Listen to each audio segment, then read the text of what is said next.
Assalamualaikum warahmatullahi wabarakatuh. Perkenalkan, nama saya Jessica Nur Afifah dari Prodi Akuntansi Pagi 2019 semester 3. Di sini saya ingin menjelaskan statistik deskriptif. Langsung aja ke SPSS-nya. Di sini udah ada datanya. Ini jenis kelamin kode 1 pria dan kode 2 wanita.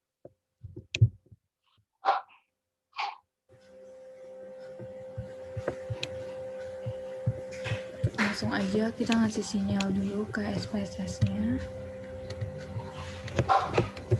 1 itu pria, 2 itu wanita.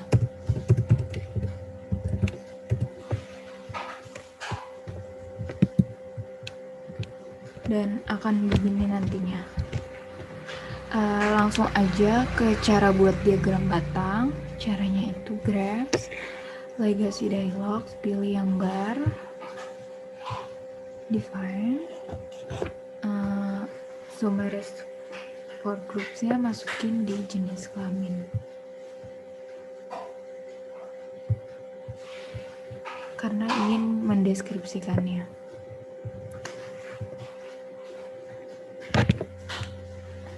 Dan ini udah keluar outputnya. Di sini pria lebih banyak dibanding wanita. Langsung aja ke untuk cara buat diagram lingkaran, graphs, legacy dialogs, pilih yang pie chart. Ininya summaries for group of case. Masukin yang data jenis kelamin. Dan ini udah keluar outputnya. Untuk interpretasinya di sini pria berwarna biru dan wanita berwarna hijau. Di sini udah kelihatan kalau pria lebih banyak dibanding wanita. Langsung aja cara buat data histogramnya, graph, legacy dialogs, pilih yang histogram, pilih yang gaji. Histogram ini data yang tersebar atau acak. Pilih yang gaji. Oke. Ini untuk outputnya udah keluar. Seperti ini. Langsung aja cara statistik deskriptif. Caranya itu analyze, deskriptif statistik, pilih yang deskriptif. Masukin semua variabelnya.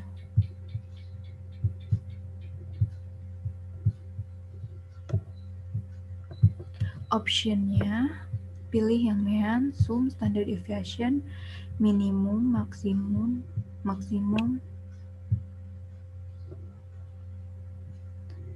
continue, oke. Dan ini udah keluar outputnya untuk interpretasinya.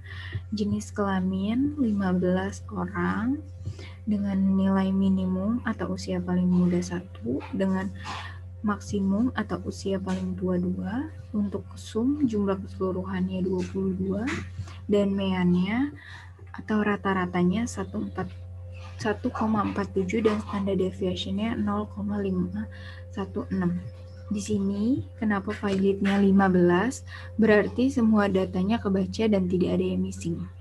Kita akan mendeskripsikan yang ada di frekuensinya. Tujuannya untuk memperoleh presentasi data responden. Jadi nanti tabelnya itu ada persenannya. Langsung aja kita buat. Caranya analyze, deskriptif statistik, pilih yang frekuensi. Ini masukin aja semua datanya, jenis kelamin, usia, gaji. Klik OK, dan ini udah keluar outputnya. Di sini ada frekuensi statistik, ada frekuensi jenis kelamin, ada frekuensi usia, dan ada frekuensi gaji. Di sini untuk validnya total keseluruhannya itu 100% semua ya. Untuk yang jenis kelamin, untuk yang usia untuk yang gaji. Kenapa 100%? Berarti semua datanya kebaca dan missingnya tidak ada. Berarti semua datanya kebaca. Yang selanjutnya ke uji data kuesioner atau primer. Langsung aja kita lihat datanya. Ini untuk datanya udah ada. Langsung aja ke pengujiannya. Analyze, scale, reliability analysis. Kita yang pertama ingin uji data B01 sampai B06. Langsung aja kita masukin datanya.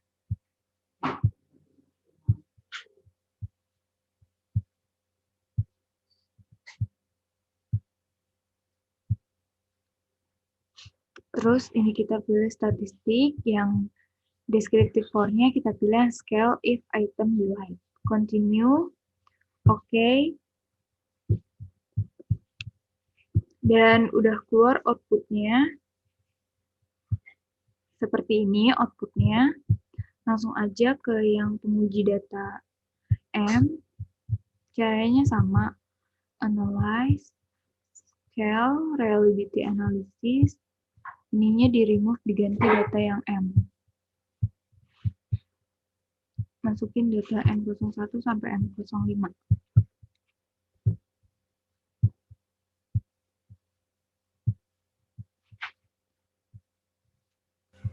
Untuk statistiknya juga sama seperti sebelumnya.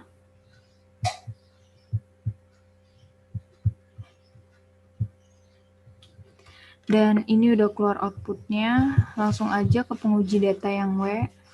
Caranya sama, analyze, scale, reliability analysis. Ini di remove dulu yang data M-nya.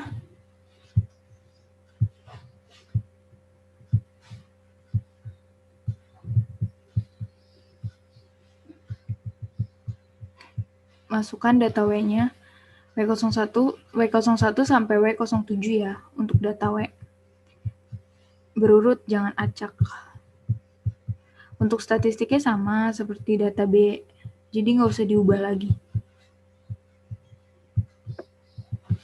Oke, dan ini udah keluar outputnya. Ini untuk data W, dan ini untuk data M, dan ini untuk data B. Untuk interpretasinya, tabel output B01 yang tabel output cache processing summary di sini total keseluruhannya 100%, yang berarti data ini valid dan tidak ada yang missing. Untuk tabel output reliability statistik, di sini Cronbach's alpha-nya 0,767, yang berarti lebih besar dari 0,6, yang berarti data ini valid. Yang selanjutnya ada tabel output item total statistik. Kita lihat di corrected item total correlation. Di sini angkanya semua lebih besar dari 0,3, yang berarti data itu valid. Yang selanjutnya untuk interpretasi data M, di sini ada tabel output cache processing summary, dan lagi-lagi validnya 100%, yang berarti data ini semua kebaca dan valid. Untuk tabel output reliability statistik, Cronbach's alpha-nya 0,818, 0,818, yang berarti lebih besar dari 0,6, berarti datanya valid. Untuk item total correlation, di sini corrected item total correlation-nya semuanya di atas, hasilnya memperoleh hasilnya semua di atas 0,3, yang berarti data ini valid. Untuk data W sama juga. Untuk interpretasinya, tabel output cache processing summary, validnya 100%, totalnya, berarti datanya ini semua kebaca, tidak ada yang missing.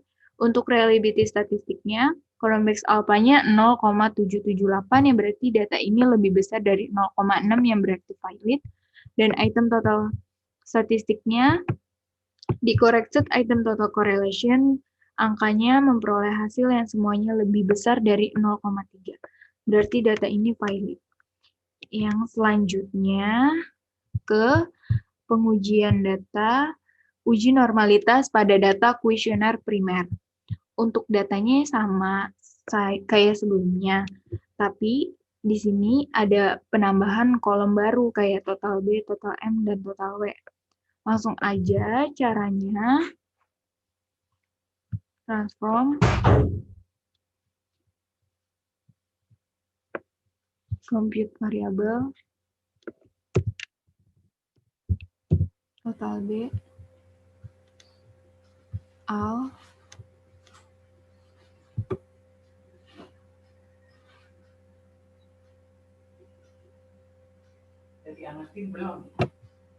sum masukin B01 masukin data yang B01 sampai B06.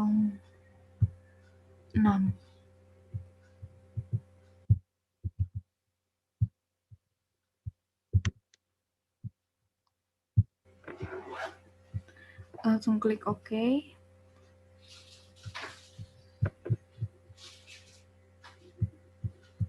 Dan di sini udah ada total B-nya.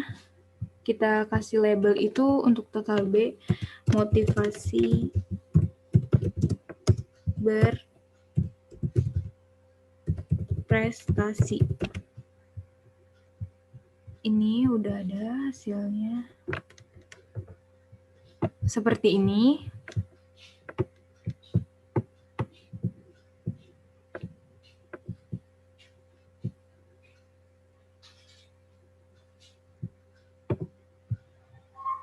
Langsung aja ke total yang M, caranya sama. Transform, compute variable, ini kita ganti total M. Ininya kita hapus dulu, kita masukin data yang M01 sampai M05. Jangan lupa dikasih tanda koma.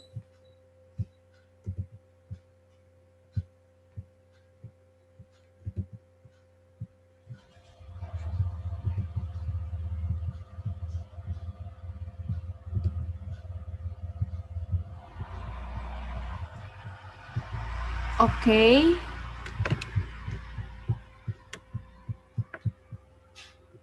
Dan ini udah keluar total M-nya. Untuk labelnya itu total M, kemandirian belajar.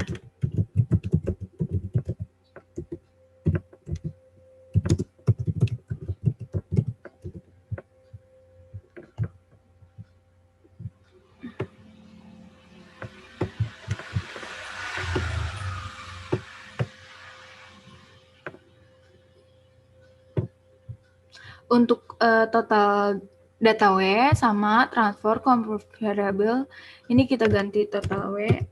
Dan data M01 sampai M05 kita hapus, kita ganti data W01 sampai W07.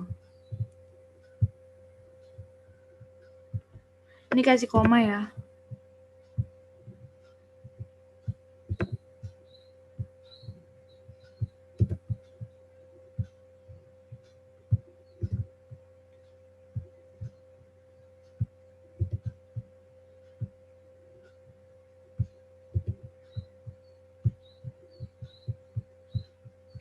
Oke, sama. Dan ini udah keluar output, udah keluar total W. Ini numeriknya kita ganti 0. Dan untuk total W dikasih label prestasi praktikum.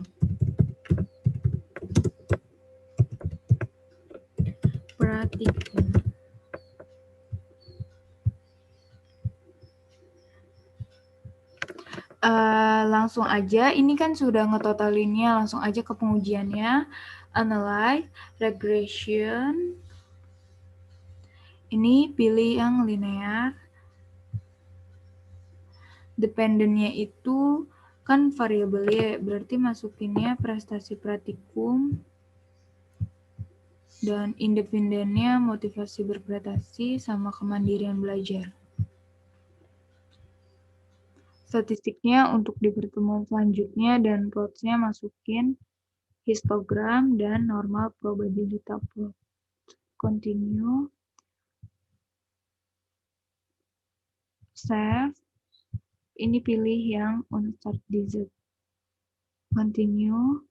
Klik OK. Dan ini udah keluar outputnya.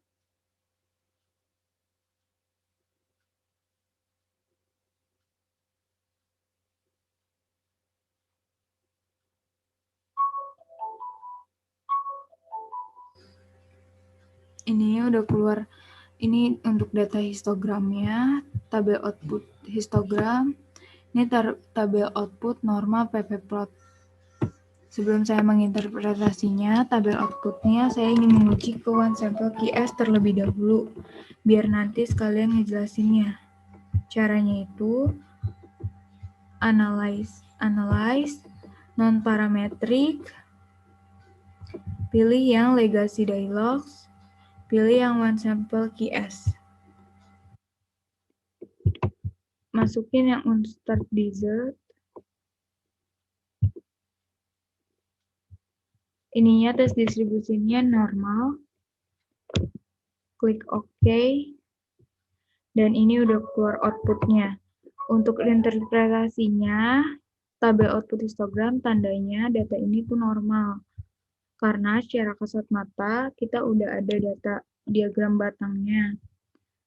Udah ada garisnya juga kalau diagram batang sudah masuki garis yang berarti data-data ini bisa disebut normal secara kasat mata.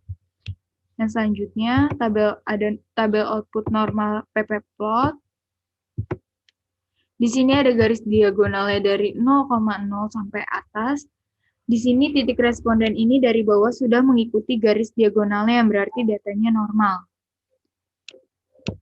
Yang selanjutnya, karena uji belum kuat, nah kita lanjut ke uji one sample yang tadi.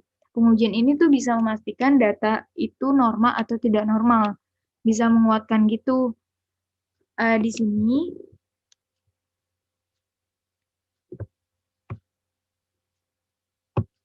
struktur testnya 0,74 maka dianggap normal. Yang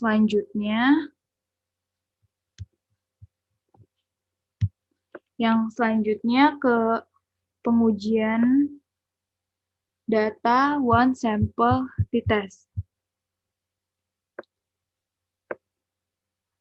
Untuk datanya ini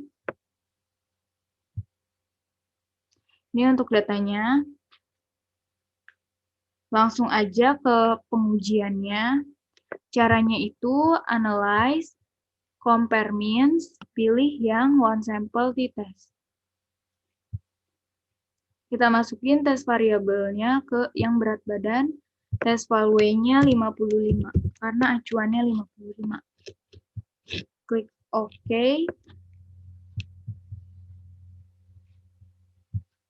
Dan udah keluar outputnya. Untuk interpretasinya, tabel output statistik ini di sini berdasarkan one sample t-test,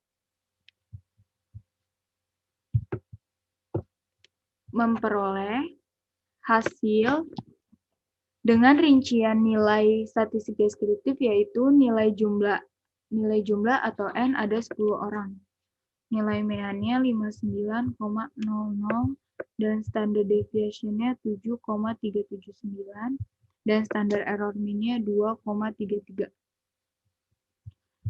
Untuk tabel output one sample t-test-nya, di sini ada tabel hitungnya ada 1714 dan degree of freedom-nya ada 9 dan Siktu Telt-nya ada 0,121, mean difference-nya 4000, tes value-nya 55 kg.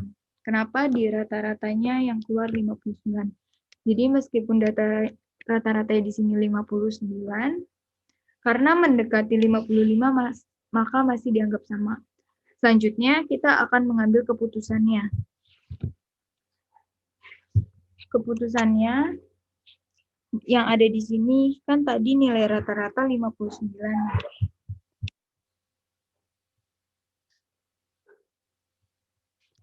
Nih, rata-rata 59.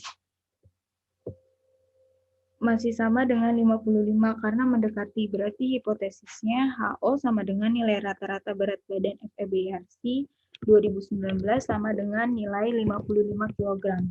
Dan untuk kriterianya di sini signifikannya 0,121, berarti lebih besar dari 0,05, maka pedoman yang kita ambil HO diterima dan HA ditolak.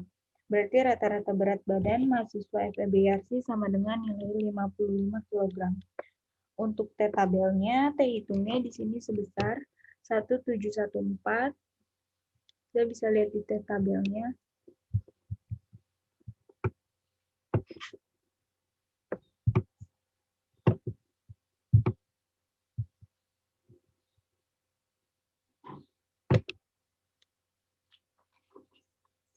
Rumusnya T tabel alpha dibagi 2 titik koma degree of freedom. Tadi kan alfanya itu 0,05 dibagi 2 memperoleh hasil 0,25. Ini. Dan tadi T tabelnya itu degree of freedom-nya itu 9. Berarti di T tabelnya memperoleh hasil 2,26216 yang berarti lebih besar dari T hitung yang ada di output SPSS-nya sebesar 1714. Maka dasar pengambilan keputusannya HO diterima atau rata-rata sama dengan nilai acuan yaitu sebesar 55 kg. Yang selanjutnya ke pengujian independentitas, kita masukin dulu datanya.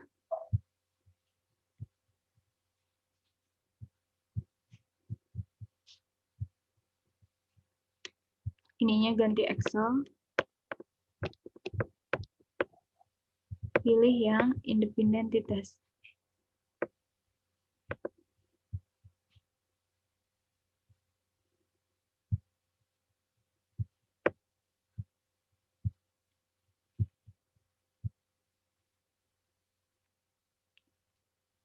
Di sini untuk kelompok masih tulisan, kita harus mengganti terlebih dahulu menjadi numerik. Caranya itu transform. Kita masukin ke variabelnya kelompok old and new values. Old value-nya itu tidak menggunakan Excel.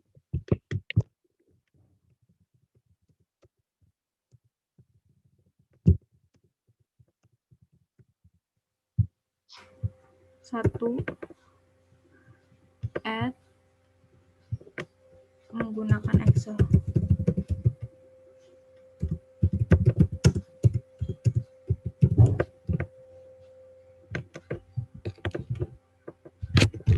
Dua, add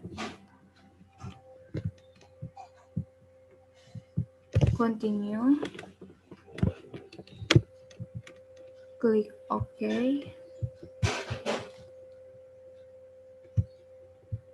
Dan akan berubah seperti ini. Untuk yang tidak menggunakan Excel diberi kode 1 dan menggunakan Excel diberi kode 2. Kita belum ngasih sinyal ke PSS-nya, lalu klik values 1, labelnya tidak menggunakan Excel.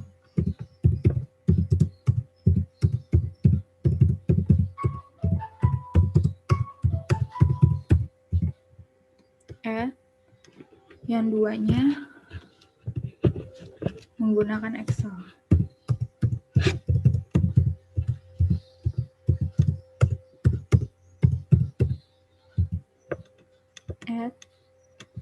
Oke. Langsung aja ke langkah-langkah uji independentitas. Analyze, compare means, pilih yang independent sample t-test. Masukin tes variabelnya yang nilai.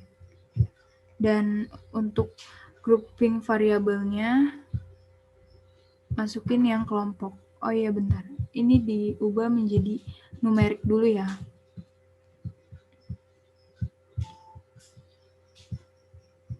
Langsung aja cara ke pengujian independennya, analyze, compare means, pilih yang independent sample t-test, tes variabelnya masukin yang kelompok dan grouping tes variabelnya masukin yang nilai dan grouping variabelnya masukin yang kelompok. Defense group 1 itu 1 dan grup 2 itu 2. Continue. Oke. Dan di sini udah keluar outputnya. Untuk independentitas, untuk interpretasinya, di sini yang pertama ada tabel output output grup statistik diketahui kesimpulannya lebih bagus dengan menggunakan Excel. Rata-rata hasil belajarnya. Jadi hipotesisnya HA sama dengan kedua kelompok memiliki rata-rata hasil yang berbeda. Di sini hasil rata-rata menggunakan Excel lebih besar daripada rata-rata tidak menggunakan Excel. Yang selanjutnya untuk tabel output independent sample t-test, diketahui kesimpulannya di sini sig-to-telt-nya kurang dari 0,05. Maka HO ditolak dan HA diterima. Untuk T-tabelnya diketahui kesimpulannya T hitung lebih besar dari T-tabel. Maka HO ditolak dan HA diterima. Untuk T hitungnya di sini 2,416 dan degree of freedom-nya 28. Coba kita lihat untuk di T-tabelnya 0,05 degree of freedom-nya itu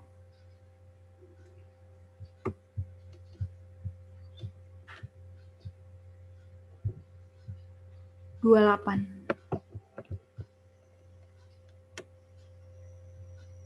Ini.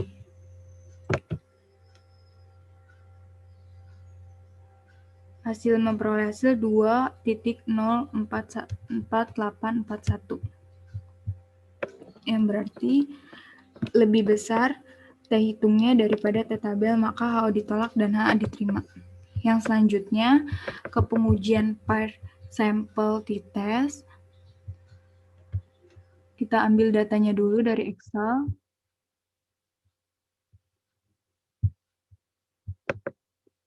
Caranya sama.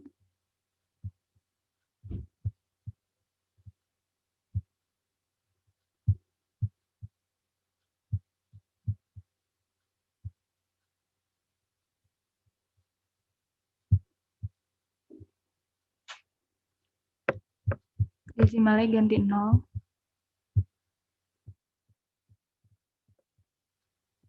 Langsung aja ke pengujiannya. Analyze. Compare means. Pilih yang per t-test. Berat sebelumnya dimasukin ke variabel 1. Berat sesudahnya variabel 2. Klik OK.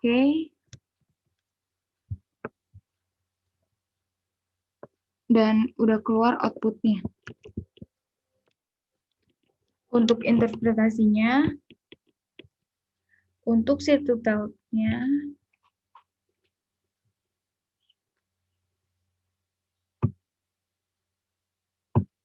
kalau lebih dari 0,05 HO diterima dan HA ditolak, sedangkan kurang dari 0,05 HO ditolak dan HA diterima.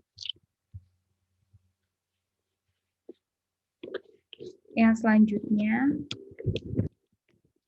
jika T hitung kurang dari T tabel, HO ditolak dan HA diterima, dan T hitung lebih besar dari T tabel, HO diterima dan HA ditolak.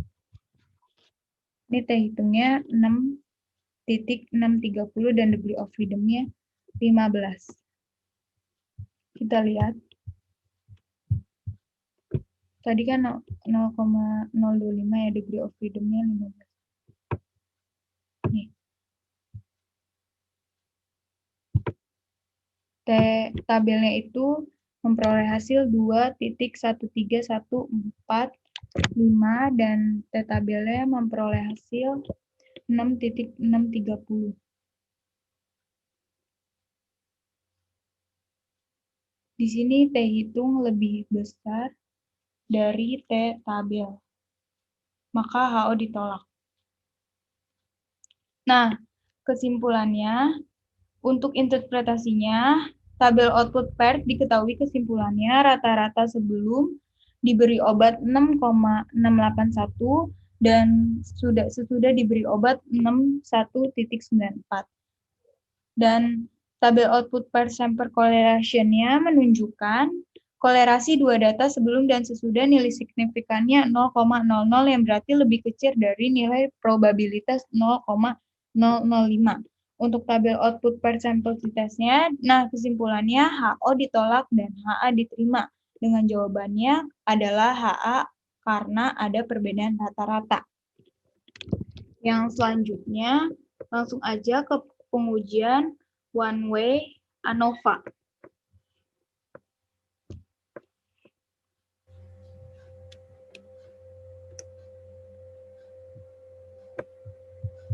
Ambil aja datanya dari Excel, sama seperti sebelumnya.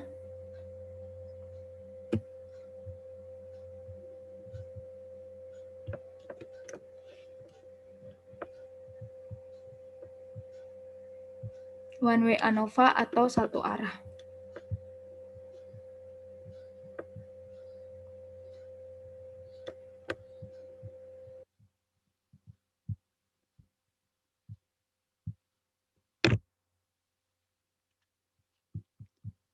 Di sini ada tekanan darah 125 kelompok pasien obat X.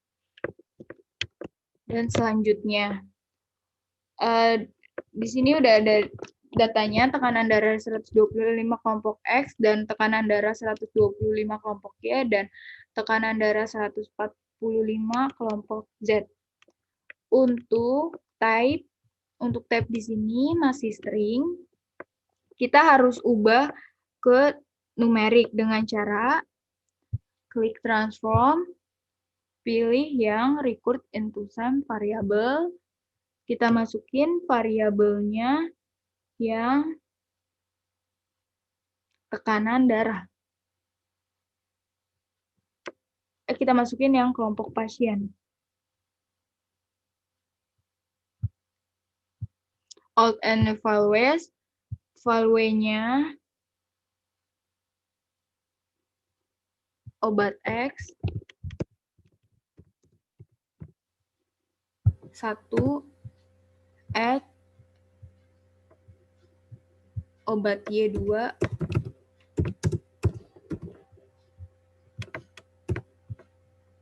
add obat Z 3. Oke.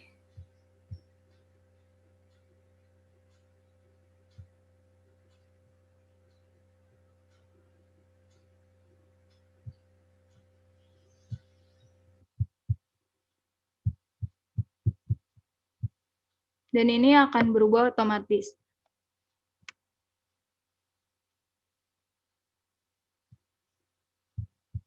Ini kita ubah tekanan darahnya, kelompok pasiennya menjadi numerik.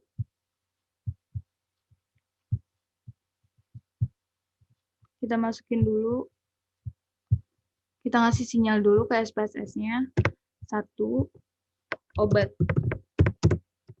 X, 2 obat Y,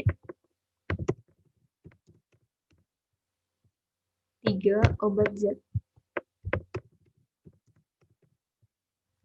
Oke, udah.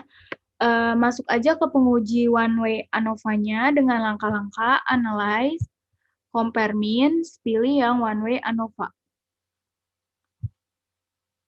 Tekanan darah dependent list dan faktornya dimasukin kelompok pasien. Terus klik option, klik yang deskriptif sama homogeneity, klik continue. Untuk post hoc-nya, pilih yang Bonferroni sama 2K. Untuk signifikannya ada di 0,05. Continue. Oke. Dan udah keluar output-nya seperti ini.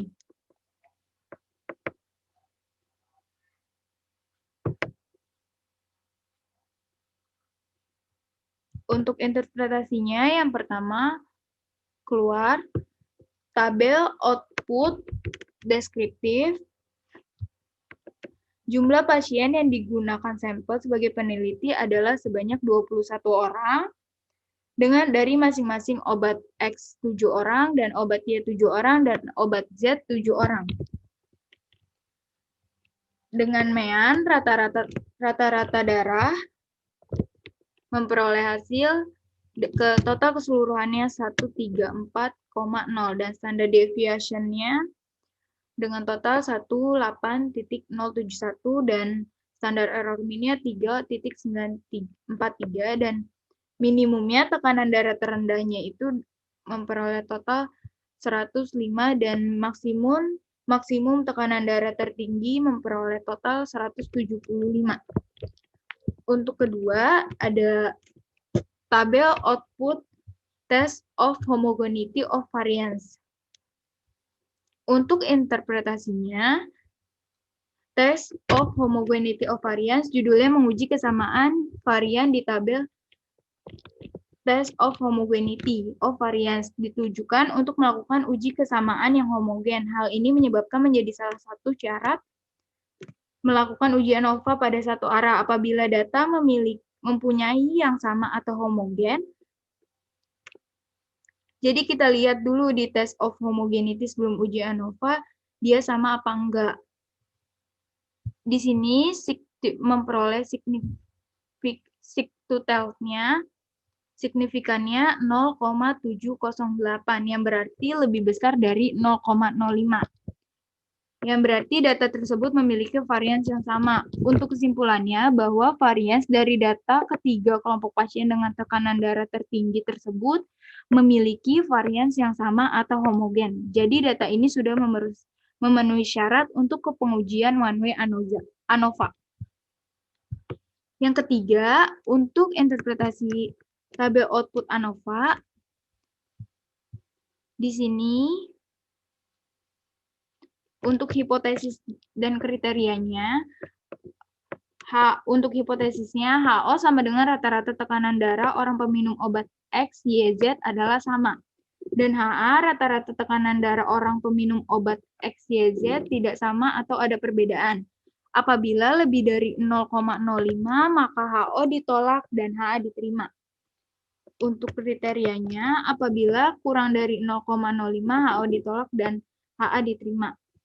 Untuk HF hitungnya, di sini signifikannya 0,01, yang artinya kurang dari 0,05 maka HO ditolak dan HA diterima. Yang selanjutnya untuk HF hitungnya adalah 10.005 dan degree of freedom-nya between groups-nya itu ada 2 di sini dan within groups-nya ada 18. Untuk rumus F tabel itu sama dengan degree of freedom pembilang atau N1 per degree of freedom penyebut atau N2. Berarti 2/18 diperoleh hasil 3,55.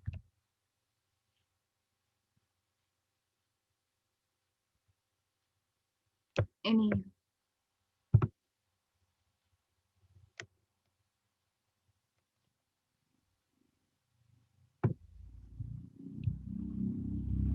Ini untuk N1-nya yang 2 dan N2-nya yang 18 ini. Memperoleh hasil di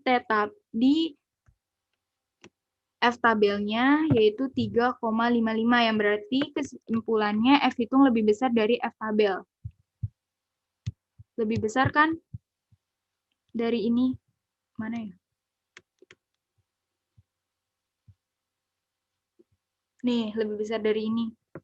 Yang berarti kesimpulannya F hitung lebih besar dari F tabel. Hipotesisnya HA pasien peminum obat X, Y, Z ada perbedaan. Tadi kita melakukan pengujian Hoek test. Yang kita tadi pilih Tukey dan Bonferroni. Untuk interpretasi tabel output post hoc test, bagian pertama ini di sini ada Tukey HSD, ada kelompok pasien obat X, obat Y, dan obat Z. Mean difference-nya sama 0,00. Nilai signifikannya 1.000 dan ada yang 0,003.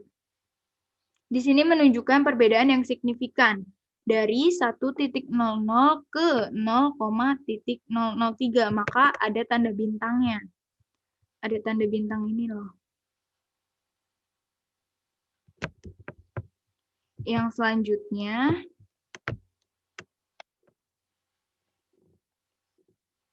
maka tanda bintangnya, jadi ada perbedaan pasien peminum obat X dan peminum obat Y dengan nilai mean difference-nya 0,05 dengan signifikannya 1,1.000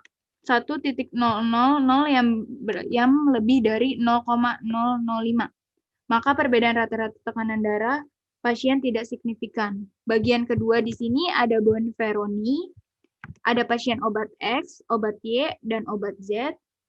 Mean difference-nya sebesar min 27,143 dengan signifikannya 0,003. Yang berarti ada perbedaan tekanan darah secara signifikan. Yang terakhir, ada output homogeneous.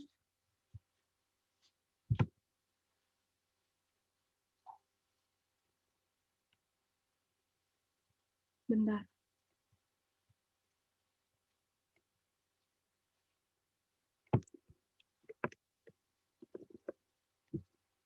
Yang terakhir ada output homogeneous subset. Untuk interpretasinya, kenapa adanya tukai HSD aja? Tukai HSD termasuk di dalam kolom subset for alpha 0,005. Kolom pertama rata-rata sama, ada 125.00, tidak ada perbedaan signifikan, sedangkan pada kolom kedua dengan rata-rata 152.14. Sudah jelas banget kalau kelompok pasien obat X, obat Z memiliki perbedaan. Sekian dari saya, mohon maaf bila ada kesalahan. Mohon dimaafkan. Wabillahi taufiq walhidayah. Wassalamualaikum warahmatullahi wabarakatuh.